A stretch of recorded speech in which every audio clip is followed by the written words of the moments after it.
Good morning, everyone. I am in my happy place. Sun's in your eyes, so that probably doesn't work. It's such a weird morning. It's about 5:45. I mean, the sun's already up. Northern Wisconsin, it's like that, but it actually just started raining. But I mean, we got like this wall cloud that came through, but it's just like I don't know. It's weird. It's weird because we got blue sky up over here. So I don't know how much time we'll get. The weatherman shows no rain at all, but yet, as you can see, that's what we got. So we got probably about an hour, maybe a little bit more. We'll see. I just want to get out. We got here yesterday. Didn't fish at all. I should clarify. Fished off the dock. Hank caught about 4,000 bluegills. I did not get out, so I don't really haven't done anything with bass. We're just gonna pull a couple of rods out and just head down the bank, see if we can catch anything.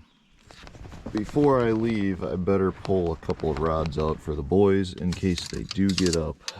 They would be mad if I took off without leaving their bluegill rods, so we're gonna do that. And the reality is they probably wouldn't even see him if they came down looking for him, but they're there.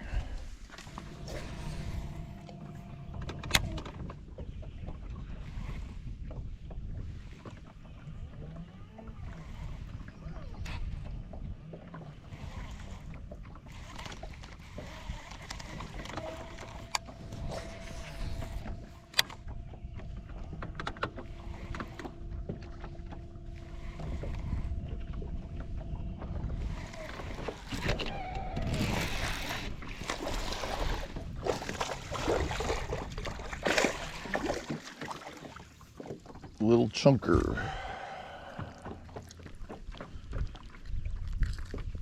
Ooh, sorry, buddy. Well, that didn't take too long. This lake is it's funny how it'll fish. Generally what you get is you have a lot of wood along the bank, and you either have a lot of fish that will relate to the wood, and if they're not on the wood, they'll be on the edge of the pads, and if they're not on the pads, they'll be out in the grass. And that's kind of all I'm just trying to figure out right now. You would think that they would move around quite a bit, but it's really interesting to me how often, you know, we'll come up for a few days, and you know, all 3 days they'll be doing that one thing, and you can go try the other stuff and you'll catch a few here and there, but it'll be really slim pickings. But when you get on them or figure out what they're holding on, it can be, you know, really pretty good. It's not it's not a huge, I guess, numbers lake. It's not a giant fish lake, but the fish are really healthy generally, and you know, they weigh a lot more than what normal fish of their size would weigh, which is kind of a nice trade-off. Like, you don't get the fish really top out at about, I'm gonna say 19 inches, but you catch a 19 incher and you're looking at, you know, 5 pounds. Like, that's just how it is generally. So that one was on the edge of the pads.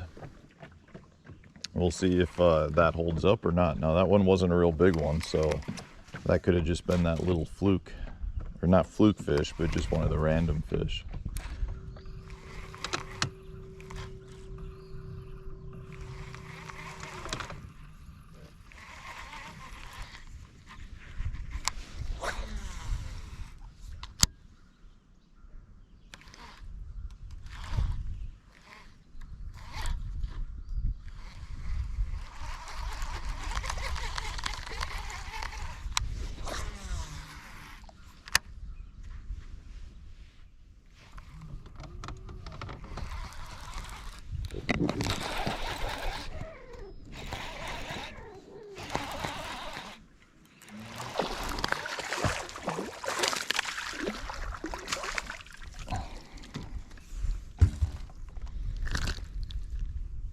Not a giant.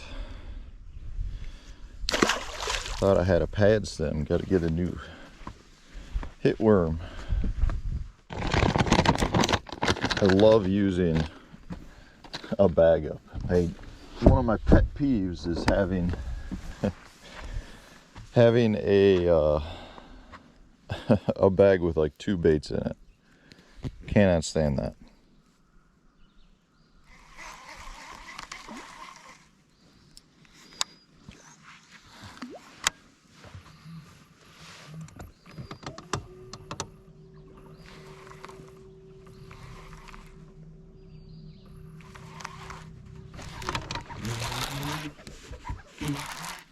Man, not the size we're after. But that is 3 bites now off of the pad edge, which isn't really surprising. I mean, like I said, there's definitely times they get on the pads, and we've had really hot weather the last week. Like for this part of the woods, I mean, we're talking 90-degree temps, hot, muggy. And I do think a lot of times when that happens, based on my history here, not necessarily everywhere, but they get on the pads or they get on the outside grass line, which, you know, I just think you get that warming water in a lot of the good wood. I mean, I fished a bunch of nice little lay down trees, and I mean, stuff that if they're on the wood, they'd be on the wood. I would have caught them off that. And I didn't have anything, like nothing. And not even bluegill bites, but I'm in the pads now and I'm either getting a bass bite or I'm getting a bluegill bite on almost every cast, to the point the bluegill are annoying.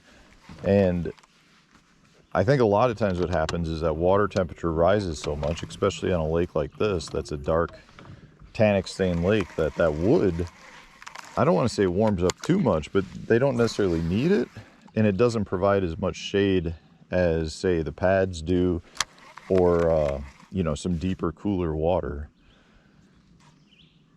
And it wouldn't surprise me, you know, we're supposed to get a cool down here, not today, but tomorrow, where our nights are going to be back down to 55 degrees. And it would not surprise me at that point if the wood really turns on real good.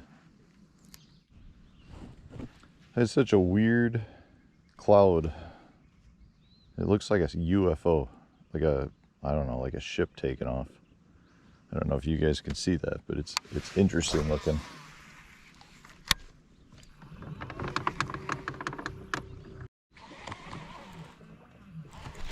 Oh, that's yeah.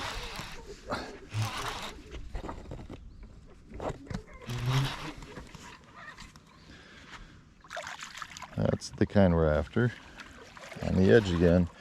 I stopped it to show you the UFO cloud and then restarted it and set the hook. See, those are better. These fish, they're just so heavy. It's wild to me. Like, that fish is probably 16 inches and weighs a solid 2.5, if not 2 3/4. It's just they're super heavy, dense fish, and I don't understand what it is, but they are just crazy. It's not like they're balloon fat. It's almost more thick wide. And on the edge of the pads again. So one thing to note too, just to give a little bit more background, the pads here grow to 7 foot. And generally speaking, I like a nice edge of the pads, because that's more of a straight, not a straight drop, but a steeper edge. When you get them kind of tapering off, you know, you don't necessarily get as good of an edge, but they grow to about 7 foot. So to kind of go on top of what I was just saying before, you know, the wood is mostly off the bank, and for the most part we're steep dropping, where the bank drops pretty much down into that, I'm gonna say 8 foot range, 7-8 foot range. But the wood is all bank related, so you're talking about shallower, warmer water. The edge of the pads are out on that first kind of that drop, and then, you know, if they're not on that, they'll be out a little bit more on an outside weed line that's out in about 12 foot of water. So it just kind of, you know, it's almost like they move out certain levels. And the The funny thing is, I mean, I've seen probably 4 or 5 old beds. They're not being used, but they're very clearly a bed while I've been going down the bank. So we're not that far off of the spawn. I mean, it's 4th of July weekend right now, and you know, these fish probably, a lot of them haven't been done for that long. That's my favorite bird right there. That is the old loon. Nice pair of them. There's nothing more glorious to me than waking up in the morning and hearing the call of a loon. Oh, I hear one in the background. Let's see if they'll call back. They're beautiful birds. The cool thing is they actually fly south for the winters, and they change, like, so they're black with white spots here, and they'll fly south. You can hear one flying over calling. Oh, there's 3 of them way up here. Let's see if these call back. Not the best looking bird when they're flying. They're kind of goofy looking, but so they fly south and they turn color, so they turn gray, and they don't call nearly as much. I'd love to hear if some of you guys know why they don't call. Like when you're down south, you'll hear them once in a while, but like up north, it's all morning, you know, all day you hear them calling. I mean, there's 3 of them flying through the air over there, and you can hear them just calling out. Cool bird. So our equipment today, because I always forget to talk about the equipment and everyone always wants to know it. So I'm just throwing, I mean, the bait is the Core Tackle Ozark rig. It's the 4/0 3/16 ounce size, and I've got it with a Berkley Maxent Magnum hitworm, and we just used up our last green pumpkin, so I went with the what is it, June bug color, and we've got a 15-pound 100% Berkley fluorocarbon, and then the rod and reel, so that's a Xenon X. It's a fast one at 8.0 to 1. And then I've got just, this is an older HMMB 874 blank. They've upgraded that to the NMB 874, so it's a 7.3 medium heavy fast action, kind of your all-purpose, typical all-purpose bass rod. Just one of my favorites, perfect for flipping around and swimming the Ozark rig. The Ozark rig works well for this, just based on it kind of swimming through. There's so much grass and pads, and that, you know, you kind of accept the fact that you're gonna get some grass on your baits at times. It doesn't matter, you know, there's a lot of stringy grass. Like, that stringy grass is what gets you, and that's what actually will get around your line. Doesn't matter what bait you throw, it would get on your hooks, it would get around your line.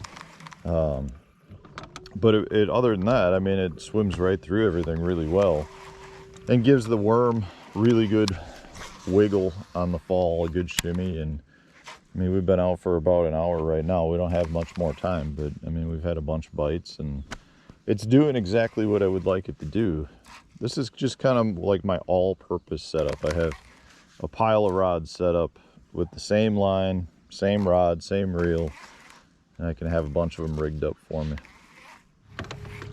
Well, everyone, I think, yeah, I need to go. It is 7:24. I told Sarah I'd be back around 7:15, so we fished for, by the time I got everything set up, probably an hour and 15 minutes. And, you know, had a nice fun morning, nice peaceful morning. Feel like the fish are definitely relating to the pad edge more than anything. And one thing that really solidifies that for me is every time I come to a pad point like this, it's just loaded with bluegill, where I get taps on almost every cast. So I think that's a good sign. See, bluegill. Not only is it a good sign the bass are probably relating to that because the forage is there, but it's also good to know just in terms of taking the boys to come catch bluegill. Like, we'll be able to pound them on these pad edges. But anyways, I'm gonna get back to the house. Thanks for watching. Thanks for joining me on this morning. Hopefully we'll be pumping out more content from this little weekend trip. And stay tuned. We got a new video coming out tomorrow.